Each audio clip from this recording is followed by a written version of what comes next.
নির্বাচনী চ্যালেঞ্জ মোকাবেলায় সারা দেশের ভোট কেন্দ্রে ৬.৫ লাখ আনসার সদস্য মোতায়েন করা হবে। এর মধ্যে নতুন করে প্রশিক্ষিত ১,৮০,০০০ সদস্য দায়িত্ব পালন করবেন। এমনটাই জানিয়েছেন আনসার এবং গ্রাম প্রতিরক্ষা বাহিনীর মহাপরিচালক মেজর জেনারেল আব্দুল মোতালেব সাজ্জাদ মাহমুদ।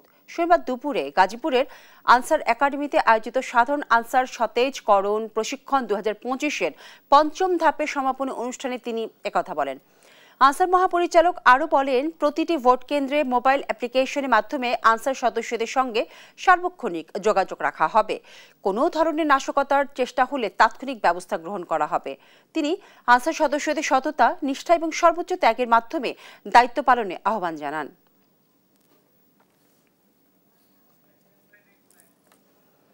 প্রতিটা প্রিজাইডিং অফিসারের নিরাপত্তার দায়িত্বে আমাদের একজন আনসার সদস্য থাকবে।